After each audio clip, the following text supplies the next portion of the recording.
Hi, and thanks for tuning in. Today we're taking a look at dog aggression. Now, of course, dog aggression is a huge topic, and there's a whole range of things that can cause them to overreact. So, what I've done today is I've put together some simple techniques and exercises that you'll find useful regardless of whether your dog is aggressive to bikes, cats, cars, or other dogs. But the main thing that I really want to portray in this video is a concept, and it can be summed up in this famous saying: it's not what you do, but it's the way that you do it. So see if you can get what I mean and enjoy the video. So in this consultation, I'm working with Tane. He's an 18-month-old Staffy Cross Mastiff, and his owner has asked me to come and assess him around other dogs because when he was about 8 months old, something like that, he started becoming a little bit dominant and aggressive. His owner kept him away from other dogs because he didn't want any trouble, and it's just sort of that period of time that he's been away from other dogs has got bigger and bigger, and now he really hasn't been around dogs for a long, long time. So I'm not taking any chances with him. We've got a muzzle on him, we've got him on a harness there, and I'm going to ask his owner to walk out onto the grass, and then I'll bring one or more of my dogs over, and I want to show you how I work this sort of situation. So the first thing we need to do is really keep control of the situation. So you can see I've got two of my dogs there on leashes. That's the two boys. They're very good, but the last thing I want is them jogging over to say hello, so I'll keep control of them with a short leash. You could use a long line. Inca there in the foreground, she's not going anywhere, so she's free to wander around.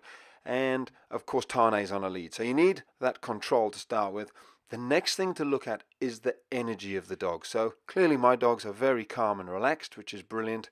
On a scale of 1 to 10, I'd probably put him down at a 2 or a 3. But Tane here, you can see his energy level is much more what I'd say is a 7 or almost an 8. 8 out of 10. His tail is upright. He's stiff and strong, and he's pulling towards my dogs. Not really what you're looking for.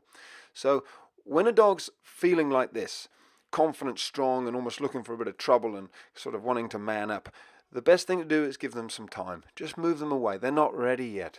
And time's on your side. As you'll see, Tane will calm down, but you don't want to bring him over to meet the dogs in question when he's in that sort of state. Now what I'm going to do here is a very simple technique, but it's very powerful.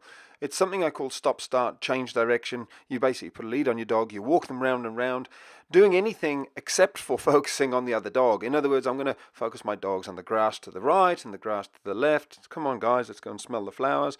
Tane's owner's doing the same, and you're going to see that just a few minutes of this is going to calm his dog right down. It's actually truly amazing. I'll show you a shot of before and after. But what he's doing now as well is he's going to get in front of his dog, and I'm saying do a calm freeze, something I use a lot. You crouch down, put your hand under his collar, and if we have a look at his dog now, you'll actually see, this is just a few minutes later, his dog's energy's gone right down. If you look at that tail, we'll zoom in and have a look, but the body language of this dog is so completely different to the body language and energy of the dog that we saw just before. Here he is just 10 minutes earlier, confident, dominant, tail erect, challenging. You know, he's not in this state. You don't want to be taking him over and introducing him to other dogs. It's only going to go pear-shaped.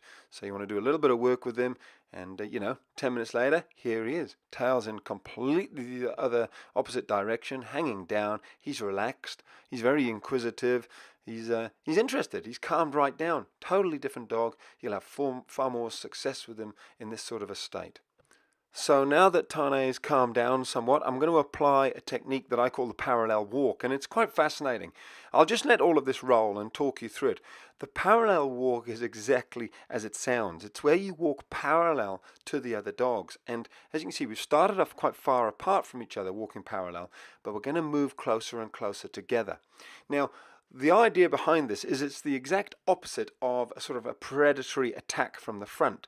If you think about it, all animals are used to the sort of predatory locking on and running straight at another animal to attack them. So if you're coming straight at an animal, dog, they can feel very threatened. It's why when you meet a dog on the pathway who's coming towards you, it can be quite threatening. However, dogs, when they walk parallel like this, it's far more like they're part of a pack. If you think of a pack of wolves, they all walk in the same direction. And here we've moved much, much closer together. And Tane's, he's throwing his head around. He's actually wanting to get towards my dog Jack, so we just move away apart a little bit there. But he's doing really well. And these techniques are really what Tane's owner and I put in place for maybe 10-20 minutes until Tane calmed right down, and then we were able to put him on a line and he was able to meet my dogs. Now, the purpose of this video is really just to give you a couple of ideas of how you can do that, how to calm a dog down. But I do want to show you a couple of clips of this video where Tane has a line on him. So here's just a couple of snippets of that stage, and you can see him actually playing with my dogs. So the first stage really is putting a longer line on Tane so we can sort of let him go free, but we've still got that sort of control. This is actually a horse lunge line. He's such a big boy.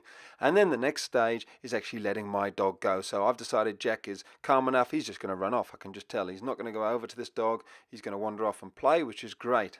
So here I use the long line to keep control of Tane and just gauge what he's like around all the dogs, and it just gives you the ability to keep control of the situation if it starts to go pear-shaped. And interestingly enough, it's little Inca, who's generally a very fearful little female dog, who goes over and says, "I understand you." Look at those little tails waggling. So they're communicating really beautifully there. She runs off though, she's not too sure. And this is when I know we've done it, that Jack comes over. He's the dominant dog here. Tane's just letting him sniff first. So Jack's in charge. Look at Jack's tails right up. Tane's just a little bit more submissive. And I'll let you hear the noise because Tane's going to check Jack out here. He's sort of gaining confidence, and it could go pear-shaped here, but I get the feeling it won't. I think he's sort of playing there. I think he's saying, "Do you want to play?" A little bit. Now he's saying, "Do you want to play?" And what you witnessed there was two confident male dogs deciding who's in charge, do you want to play? And so yeah, it's time to drop the long line on the floor and just let them have a good run. I'm very confident that they're going to get on really well. The next stage was to take the long line off him, and then when we were completely confident that he was going to be fine and he'd had a good play, we took the muzzle off and he just had a great old time.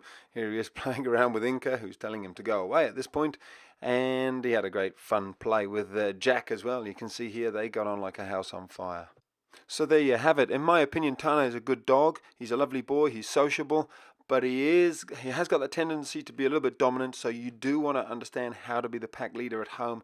That'll keep his dominance right down, and he'll be far more tolerant around other dogs. And some of the key stages in getting him off leash: first of all, we kept control of him at the very beginning using those leashes and the long line.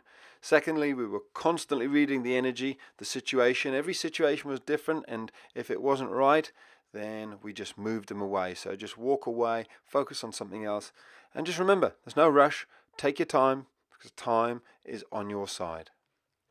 So there you go. As you can see, we turned a potentially volatile situation into a really successful day, and we gave Tane some much deserved freedom and socializing off leash, and we gave his owner some hope.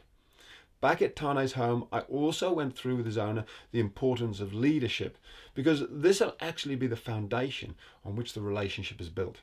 Now, let me clarify the key concept I referred to at the start, that it's not what you do, but it's the way that you do it. A concept which flows through all of that training in the video and all that I do. Basically, you've got to keep control of the situation. You've got to stay calm and take your time. That's all for today. See you tomorrow, and until then, have an awesome day.